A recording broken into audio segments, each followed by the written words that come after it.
Assalamualaikum warahmatullahi wabarakatuh. Selamat berjumpa kembali di mata kuliah Administrasi Pembangunan. Kali ini kita akan mendiskusikan mengenai pembangunan di bidang ekonomi. Presentasi saya ini saya berikan judul Strategi Pembangunan Ekonomi. Kenapa diberi judul strategi? Karena untuk membangun itu memang dibutuhkan strategi. Tidak bisa sembarang melakukan pembangunan. Salah di dalam menerapkan strategi pembangunan, maka sasaran yang hendak dituju atau goal yang hendak dicapai tidak akan tercapai dengan maksimal, maka malah akan terjadi bias di dalam perjalanannya.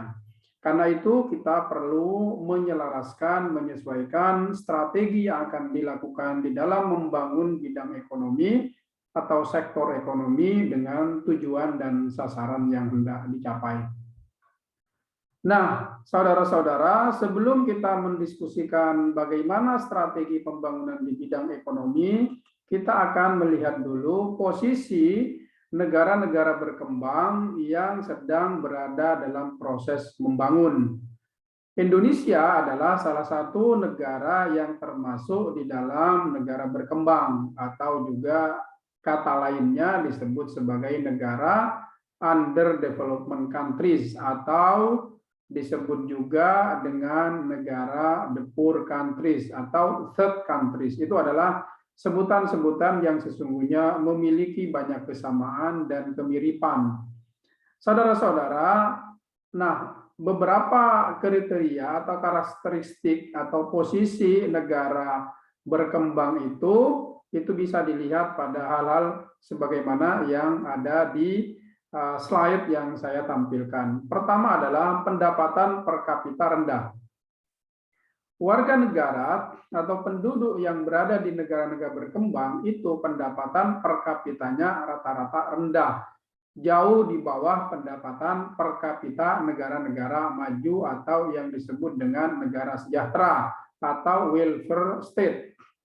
Yang kedua adalah dia tidak mampu menabung. Jadi karena pendapatannya rendah, maka sebagian besar atau hampir seluruh pendapatan dari bekerja atau berusaha atau cara lain mendapatkan pendapatan itu digunakan untuk membiayai kebutuhan dasar, sandang, pangan, papan, pendidikan, dan kesehatan. Sehingga mereka, warga negara di negara berkembang itu, tidak memiliki kemampuan untuk menabung. Itu yang kedua. Sehingga kalaupun menabung, rata-rata tabungannya sangat minim, sangat kecil jumlahnya. Nah, karena dia tidak mampu menabung, maka juga otomatis tidak memiliki modal untuk membuka usaha. Itu adalah kriteria yang ketiga, tidak memiliki modal. Yang berikutnya adalah tidak bisa investasi. Karena tidak memiliki modal, maka warga negara yang berada di negara berkembang itu tidak memiliki atau tidak mampu berinvestasi. Dia hanya mampu bekerja untuk industri-industri, tapi kemudian tidak mampu ditabung modalnya itu, uang yang diperoleh itu, dan tidak bisa diinvestasikan pada usaha-usaha produktif yang hendak dilakukan untuk menambah pendapatan. Sehingga dengan begitu, maka tidak ada perluasan usaha. Jadi karena tidak ada investasi atau investasi tidak berjalan, maka otomatis tidak ada perluasan usaha. Jadi tidak ada usaha-usaha baru yang tumbuh atau muncul secara masif di negara-negara berkembang. Kalaupun ada, sangat sedikit jumlahnya dan sangat lamban perkembangannya. Hal ini juga berdampak secara linier terhadap sempitnya kesempatan kerja atau lapangan pekerjaan. Sehingga untuk bidang-bidang tertentu, maka orang berebut untuk mendapatkan pekerjaan. Sementara angkatan kerja setiap tahunnya jumlahnya sangat besar. Sedangkan lapangan kerja yang tersedia sangat minim. Tidak sebanding dengan angkatan kerja yang banyak yang lahir setiap tahunnya. Nah, hal ini juga berdampak secara langsung kepada tingkat pengangguran yang tinggi. Jadi kesempatan kerja yang minim maka kemudian menyebabkan terjadinya angka pengangguran yang cukup tinggi dan bertambah setiap tahunnya. Nah, karena ada pengangguran yang terus bertambah setiap tahunnya, maka ada banyak orang yang tidak memiliki penghasilan. Tidak bekerja berarti tidak memiliki penghasilan. Karena tidak memiliki penghasilan, maka tetap banyak orang atau penduduk yang hidup di bawah garis kemiskinan. Artinya karena dia tidak bekerja, maka hidupnya tetap miskin. Kemiskinan ini kemudian melahirkan penyakit bawaan, yaitu pendidikan rendah. Jadi tidak banyak orang yang kemudian sekolah. Contoh kasus Indonesia misalnya, kalau kita baca data BPS, itu rata-rata lama sekolah penduduk Indonesia itu maksimal di 6 atau 7 tahun secara umum itu. Mungkin ada beberapa kota-kota atau daerah-daerah di Indonesia yang sudah cukup maju, mungkin lebih dari 7 atau 8 tahun. Tetapi dalam gambaran secara umum, tingkat pendidikan warga negara Indonesia masih rendah, masih lama rata-rata sekolah itu 7 sampai 8 tahun atau sama dengan kelas 1 dan kelas 2 SMP.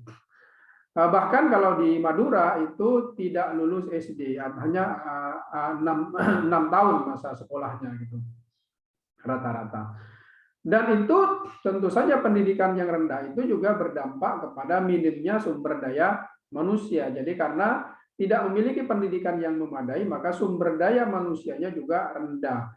Hal ini juga diperburuk oleh fasilitas kesehatan yang buruk dan minimnya akses terhadap sumber-sumber dan fasilitas kesehatan. Karena di saat sumber daya manusia itu rendah, maka tenaga medis atau pelayan kesehatan juga itu tidak rasional untuk melayani kebutuhan warga negara. Dan karena kemiskinan itu terjadi, pendapatan rendah, maka hampir hampir besar jumlahnya warga negara yang sangat tergantung kepada pemerintah. Artinya apa? Untuk mandiri itu sangat belum bisa. Nah, ini akan menjadi beban bagi pemerintah, bagi negara untuk membelanjakan anggarannya pada sektor-sektor yang berkaitan dengan sumber daya manusia dan kesehatan. Hal ini juga termasuk bantuan sosial. Hal ini juga akan menambah beban anggaran pemerintah selain untuk membangun infrastruktur. Nah, yang berikutnya adalah karakteristik negara berkembang. Jadi ada ciri-ciri tertentu dari negara-negara berkembang itu. Pertama adalah sebagian rakyatnya berada di bawah garis kemiskinan. Ini sudah disebutkan tadi pada situasi negara berkembang itu tadi.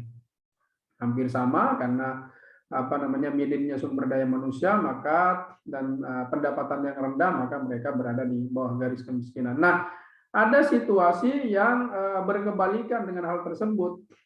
Di saat banyak orang miskin, maka ada terjadi penumpukan kekayaan pada segelintir orang. Jadi ada orang yang sangat kaya, tetapi banyak jutaan orang yang sangat miskin begitu. Gini rasio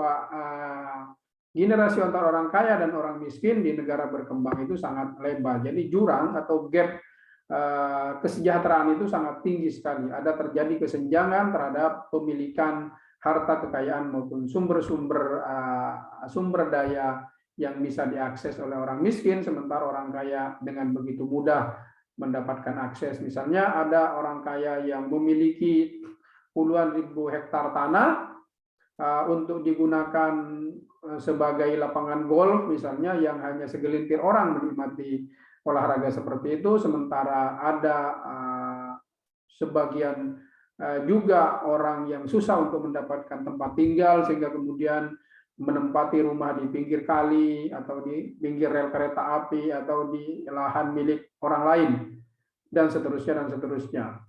Bahkan untuk mengakses fasilitas publik mereka sangat susah dan tidak tersedia.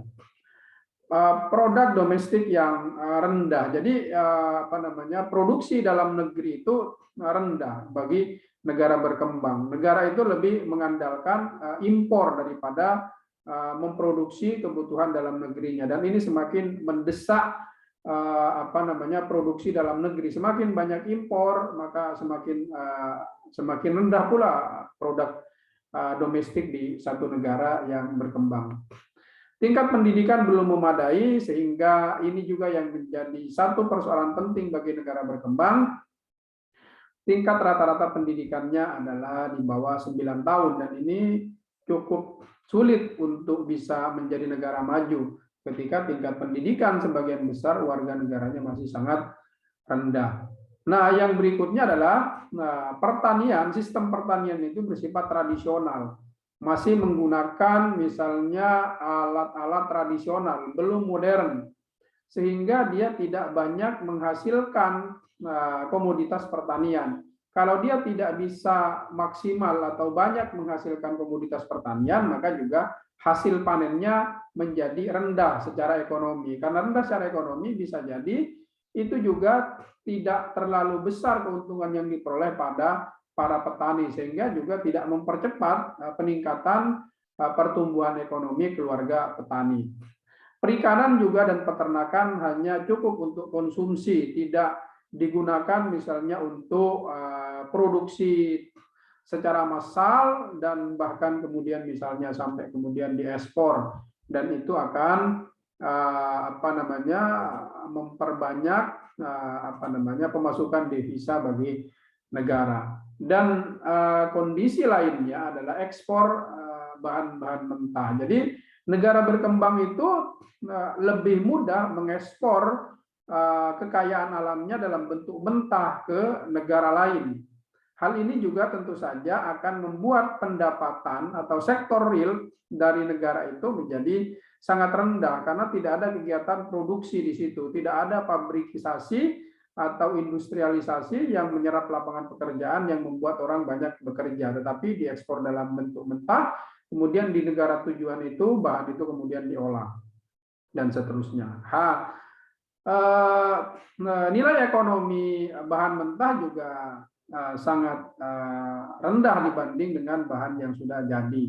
Misalnya ketika bahan mentah itu diekspor dalam bentuk kayu gelondongan, itu lebih rendah nilainya daripada ketika dia saat menjadi lemari, kursi, atau bahan-bahan ukiran lain, yang itu tentu saja harganya bisa berlipat-lipat. Nah, kalau bahan mentah itu dikirim atau diekspor ke luar negeri dalam bentuk mentah, maka juga pendapatan kepada negara juga akan rendah, karena itu berbanding lurus dengan harga barang yang diekspor.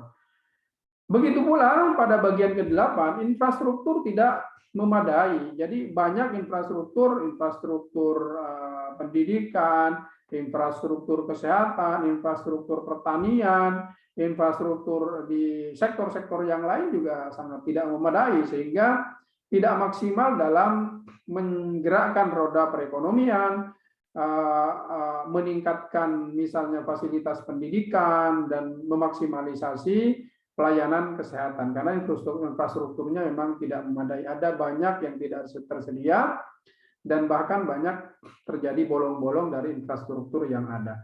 Nah, pertumbuhan penduduk itu tinggi. Nah, infrastruktur rendah, pada sisi yang lain ada pertumbuhan penduduk yang sangat tinggi. Hal ini juga akan membuat tuntutan terhadap pembangunan infrastruktur itu juga semakin tinggi. Nah, pada saat pembangunan infrastruktur tidak memadai, kemudian pada saat yang sama laju pertumbuhan penduduk sangat tinggi, maka semakin tidak memadai infrastruktur untuk bisa melayani kebutuhan publik tadi itu, baik di bidang pendidikan, kesehatan, ekonomi, dan lain-lain. Dan itu akan membuat pembangunan juga tidak akan bisa maksimal. Yang terakhir, yang ke-10 adalah tingkat kewirausahaan yang sangat rendah. Jadi negara berkembang itu penduduknya keinginan untuk berwirausaha itu sangat rendah. Mereka hanya tetap ingin bekerja. Padahal di negara-negara maju itu tingkat wirausahanya itu sangat tinggi. Jadi mereka ingin mandiri secara ekonomi.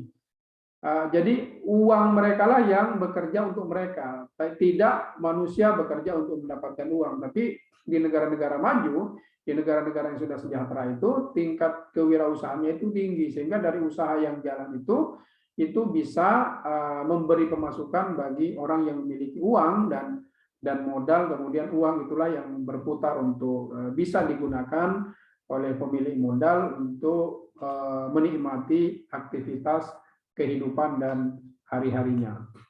Nah, ini adalah rendahnya tingkat kewirausahaan disebabkan oleh ini. Pertama disebabkan oleh orientasi sebagian besar penduduknya ingin bekerja atau menjadi pegawai, sehingga banyak kita lihat setiap terjadi pembukaan formasi pegawai negeri sipil atau sekarang disebut dengan aparatur sipil negara itu, banyak sekali yang mendaftar untuk satu posisi itu bisa rasionya itu bisa ratusan gitu. Kalau tidak puluhan bisa ratusan. Itu menunjukkan bahwa orientasi menjadi pegawai di negara-negara berkembang itu masih sangat tinggi. Berbeda dengan di negara-negara maju, orientasi menjadi pegawai itu sangat rendah. Orientasinya lebih menjadi wirausaha atau pengusaha atau entrepreneur. Rendahnya tingkat wirausaha juga disebabkan oleh tidak adanya modal. Jadi modal itu tidak tersedia meskipun ada orang atau banyak orang yang pengen membuka usaha atau ingin membuka usaha tapi modalnya tidak tersedia. Kreditnya juga sulit untuk mengakses perbankan, syaratnya berbelit-belit, sehingga ya sudahlah, mereka yang punya keinginan separuh-separuh untuk menjadi wirausaha juga akhirnya kemudian surut dan tidak melanjutkan keinginannya untuk menjadi wirausaha. Yang ketiga adalah tradisi untuk mengambil risiko itu tidak ada di negara-negara berkembang. Jadi mereka ingin menjadi safety player, jadi menjadi aktor yang aman di dalam menjalankan aktivitas, dan salah satu safety player itu adalah menjadi karyawan atau menjadi pekerja. Lebih aman lagi menjadi pegawai negeri sipil karena mendapatkan tunjangan pada saat sudah pensiun. Jadi beberapa gambaran itu menjadi penyebab dari rendahnya kewirausahaan di negara-negara berkembang. Nah, saudara-saudara, rendahnya kewirausahaan di negara-negara berkembang itu tentu saja juga akan menghambat pertumbuhan atau kemajuan ekonomi. Ada beberapa hal yang bisa kita sebutkan yang menjadi penghambat pertumbuhan atau kemajuan ekonomi di satu negara atau di negara-negara berkembang. Pertama adalah sikap mental yang menolak perubahan. Sebagian besar warga, terutama di bidang pertanian dan lain-lainnya, artinya pertaniannya masih menggunakan pertanian tradisional, tidak beralih kepada modern. Tidak menerima perubahan artinya tidak mau mengambil risiko dari perubahan, dari menjadi pekerja atau karyawan menjadi wirausaha atau wiraswasta atau menjadi entrepreneur, yang itu justru akan meningkatkan pendapatan dan pertumbuhan ekonomi orang yang melakukan kegiatan itu. Jadi sikap mental seperti itu akan menghambat kemajuan perekonomian di satu negara. Yang kedua adalah kecenderungan untuk melompat dari negara agraris ke negara industri tanpa didukung pengetahuan, keterampilan, infrastruktur, dan sarana pendukung. Jadi untuk menjadi negara industri atau negara maju, satu negara yang menjadi basis utamanya adalah negara agraris atau negara maritim, itu tidak bisa serta-merta menjadi negara industri dengan begitu saja. Kalau Rostow di dalam teori tinggal landas itu menyebutkan bahwa ada syarat-syarat yang harus dipenuhi oleh satu negara pada saat negara itu hendak menuju negara industri. Salah satunya adalah aspek pendidikan dan sumber daya manusia di negara tersebut. Sehingga ketika beralih dari negara agraris atau negara pertanian atau negara maritim ke negara industri, jadi ketika seluruh sektor-sektor kehidupannya itu sudah menjadi industri, manusia-manusia yang ada di negara itu memiliki kemampuan untuk mengadaptasi dengan perubahan. Baik itu perubahan berupa mesin, sistem, maupun berbagai perangkat keras, hardware maupun perangkat lunak, software yang dimungkinkan dari industri itu bisa diimplementasikan atau diwujudkan, sehingga warga negaranya terampil di dalam menggunakan berbagai perangkat teknologi terbaru itu. Tidak hanya terampil dalam menggunakan teknologi terbaru, tapi juga bahkan mereka menjadi produsen dari kebutuhan industri yang mereka gunakan untuk menggerakkan perindustrian yang sedang mereka bangun. Nah, yang ketiga itu yang menghambat kemajuan atau pertumbuhan ekonomi di satu negara adalah kurangnya perhatian terhadap human investment atau investasi terhadap manusia, baik yang terjadi pada masyarakat secara umum maupun pada pemerintah.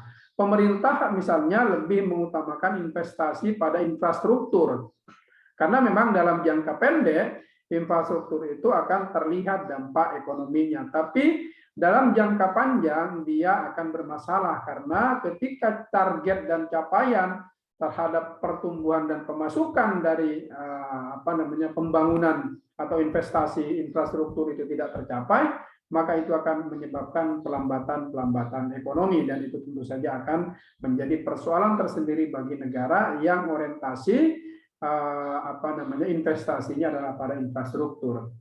Sedangkan ketika investasinya itu diarahkan kepada investasi pembangunan manusia melalui pendidikan, pelatihan, peningkatan kemampuan, maka dalam beberapa waktu ke depan negara itu akan mengalami peningkatan yang luar biasa. Karena misalnya ketika manusianya dibangun secara masif, maka manusia itu akan mandiri dan bisa bekerja. Nah, orang kalau sudah bekerja tidak perlu tergantung kepada bantuan orang lain, hatta kepada bantuan pemerintah. Orang pandai, orang yang sudah memiliki kemampuan itu tidak perlu lagi disuapi untuk makan. Dia bisa menghidupi dirinya sendiri, bahkan kemudian bisa menghidupi orang lain dengan pekerjaannya. Kalau di satu tempat dia tidak bisa bekerja, maka dia bisa kerja ke tempat lain, karena dengan skillnya dia dibutuhkan. Bahkan kalau di satu negara dia tidak bisa mendapatkan pekerjaan atau tidak maksimal dengan skill yang dimiliki, dia bisa kerja di negara lain atau di perusahaan lain yang ada di luar negeri. Dengan begitu, saat dia bekerja di luar negeri, maka ketika dia mengirim uangnya ke dalam negeri, ke keluarganya, kerabatnya, ke kampungnya dalam bentuk misalnya retensi, maka terjadi pertumbuhan ekonomi kembali di daerah tersebut dengan misalnya asumsi bahwa mata uang yang dikirim dari luar negeri itu lebih tinggi daripada nilai tukar rupiah yang ada di daerahnya atau yang ada di kampung apalagi gitu ya. Hal ini dikemukakan oleh Theodore Shull, ekonom dari Universitas Chicago.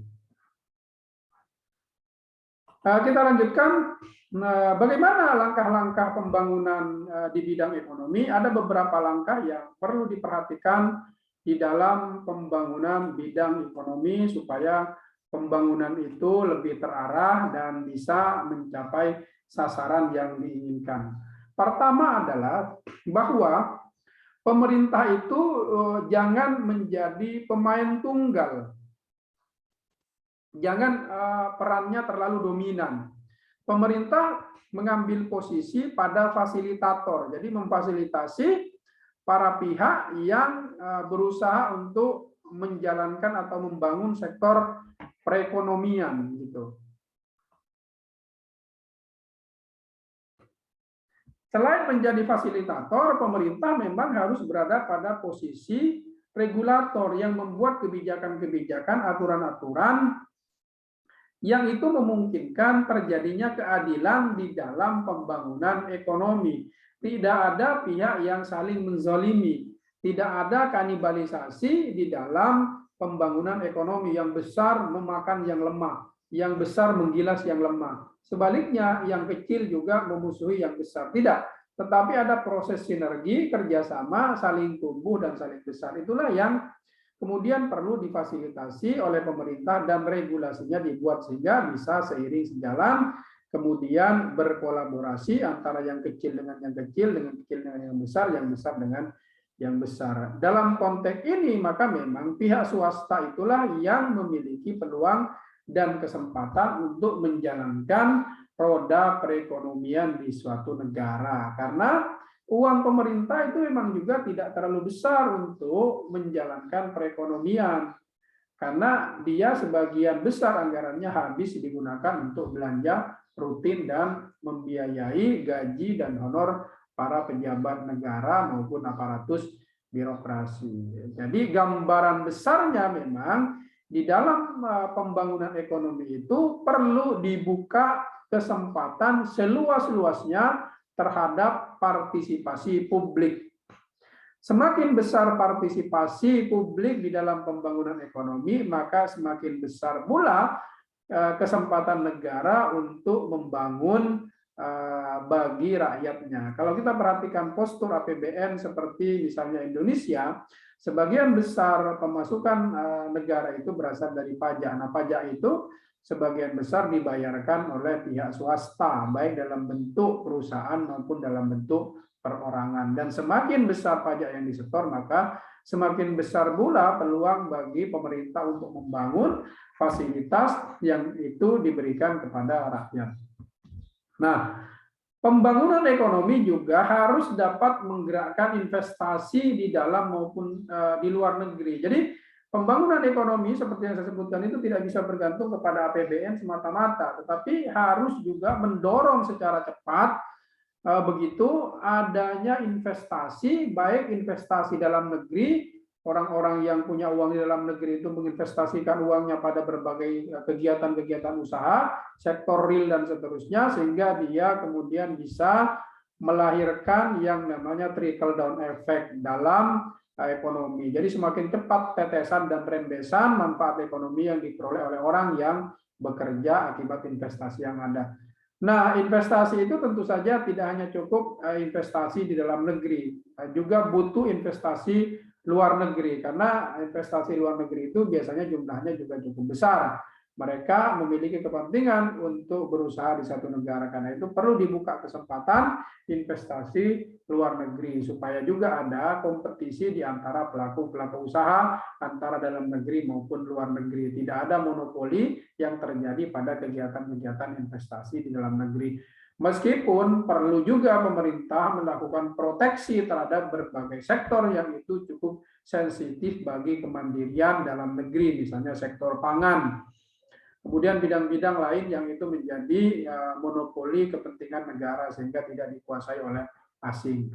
Nah, yang berikutnya adalah di samping investasi dalam negeri dan luar negeri, maka negara atau pemerintah juga perlu mengarahkan belanjanya, government expenditure atau belanja pemerintah kita pada sektor-sektor yang berkaitan dengan pembangunan dan sektor real terutama, sehingga itu akan mengakomodir semakin banyak aktivitas ekonomi warga dan penduduk Indonesia. Jadi pembangunan itu diupayakan tidak hanya pembangunan yang dilaksanakan oleh industri-industri besar seperti misalnya BUMN, perusahaan-perusahaan raksasa, skala tol dan seterusnya, tetapi juga pembangunan yang sifatnya menyerap banyak tenaga kerja, misalnya pembangunan irigasi di tingkat desa, kemudian pembangunan jembatan, pembangunan infrastruktur yang menyambungkan satu daerah pertumbuhan ekonomi dengan pasarnya misalnya, atau sumber produksi dengan penduduknya misalnya, dan itu diupayakan sebanyak mungkin melibatkan pekerja yang ada di daerah itu. Nah, yang terakhir adalah mendorong pertumbuhan ekonomi, karena orientasi pembangunan ekonomi itu adalah rakyat yang dibangun, maka di samping tadi swasta yang jalan dengan sendirinya hanya butuh regulasi itu saja, pemerintah juga harus dengan dana yang dimiliki mendorong pertumbuhan ekonomi pada usaha mikro, kecil, dan menengah. Dan itu yang perlu terus didorong sehingga makin banyak tumbuh usaha-usaha kecil di masyarakat. Dengan tumbuhnya usaha-usaha kecil di masyarakat itu makin banyak orang yang berusaha secara mandiri untuk memenuhi kebutuhan hidupnya. Nah, yang terakhir apa yang bisa saya jelaskan adalah objektivasi pembangunan ekonomi. Jadi sasaran pembangunan ekonomi itu perlu memperhatikan beberapa hal berikut. Pertama adalah pembangunan harus memperhatikan masalah yang dihadapi. Jadi ketika satu negara itu membangun, maka perlu dipahami dari negara itu apa masalah utama yang dihadapi. Jadi perlu ada kejelian dan kecerdasan dalam melihat masalah yang dihadapi. Memang banyak masalah, tapi harus dikaji secara detail dan secara cermat beberapa masalah utama dari level 1 sampai 10. Sehingga dengan begitu akan diketahui persoalan utama dari satu negara itu apa dalam bidang ekonomi. Kemudian yang kedua, kalau masalahnya sudah diketahui secara detail dan cermat, maka yang perlu dilakukan adalah menggali potensi yang dimiliki untuk menyelesaikan masalah yang dihadapi tadi. Jadi menyelesaikan masalah dengan potensi atau kemampuan yang dimiliki. Jangan terlalu berambisi untuk menyelesaikan persoalan atau masalah yang dihadapi tidak dengan potensi sendiri yang dimiliki, mengandalkan potensi orang lain. Karena potensi orang lain itu cenderung memiliki biaya yang lebih besar daripada biaya yang berbasis pada potensi sendiri. Yang ketiga adalah sumber daya manusia. Jadi pembangunan itu memang harus memperhatikan yang namanya sumber daya manusia. Jangan sampai misalnya pembangunan itu hanya untuk pembangunan, tapi pembangunan itu harus diarahkan kepada sumber daya manusia. Manusia dalam konteks pembangunan era modern itu adalah objek sekaligus subjek dari pembangunan. Nah, untuk menjadi subjek atau aktor pembangunan, maka sumber daya manusia itu memang harus berdaya, harus memiliki semacam kemampuan, kekuatan untuk melaksanakannya. Kalau tidak, dia hanya menjadi objek atau menjadi penonton.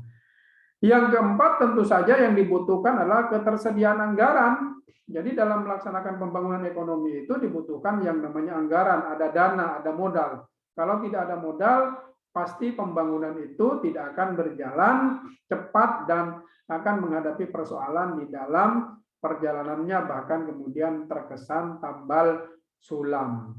Nah, yang kelima adalah regulasi yang memadai. Di antara banyak proses tadi itu memang butuh adanya aturan, regulasi, kebijakan yang memadai, yang menjadi payung hukum dari berbagai kegiatan yang ada, sehingga pada pelaksanaan tidak saling bertabrakan, tidak saling merugikan, tidak saling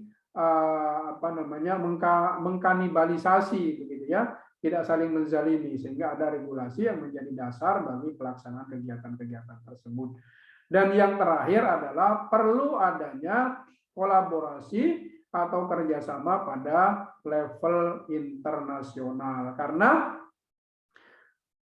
ada negara yang tidak bisa memproduksi satu kebutuhan, maka perlu mendatangkan dari luar negeri, dari negara lain. Dan itu kalau kebutuhannya itu menjadi sesuatu yang sangat elementer, maka menjadi urgen, menjadi darurat gitu untuk didatangkan ke satu negara. Sehingga perlu ada kemampuan kerjasama di antara negara-negara itu untuk bisa bekerja sama. Begitu pula misalnya dalam soal hasil produksi, perlu kiranya kalau hasil produksi itu juga didistribusikan kepada negara lain, sehingga dia memiliki nilai tambah atau added value berupa devisa dari ekspor, bahkan kemudian dari pembelian barang di pasar negara lain yang harganya tentu saja akan lebih tinggi daripada negara di mana asalnya barang-barang itu diproduksi. Jadi dalam konteks ini perlu ada kolaborasi, kerjasama, kemitraan antara berbagai negara dalam posisi yang equal gitu. Jadi posisi yang setara. Jadi kemitraan dan kerjasama itu setara antara satu negara dengan negara lain, sehingga tidak ada yang disubordinasi gitu. Tidak ada negara yang dikuasai oleh negara lain yang misalnya hanya dijadikan pasar saja, tapi tidak dijadikan sumber produksi di negara tersebut, tidak ada kegiatan produksi dan seterusnya. Bahkan dalam konteks perundingan di dalam misalnya kuota perdagangan, perlu ada asas kesetaraan, sehingga peningkatan dan pertumbuhan ekonomi itu tidak hanya tercapai oleh negara-negara yang sudah maju. Mereka lebih dominan, punya anggaran besar untuk membangun sektor-sektor perekonomian yang itu akan bersaing dengan negara-negara berkembang, sehingga terjadilah saling mengayomi antara negara maju dengan negara berkembang, tidak saling mengkanibalisasi, kemudian saling merugikan. Nah, itulah beberapa hal, saudara-saudara, yang berkaitan dengan pembangunan di bidang ekonomi, terutama di bidang ekonomi negara berkembang. Inilah poin-poin yang bisa saya sampaikan. Terima kasih atas perhatiannya. Dan mohon maaf jika ada yang kurang dari penyampaian saya ini. Saya cukupkan. Terima kasih. Wassalamualaikum warahmatullahi wabarakatuh.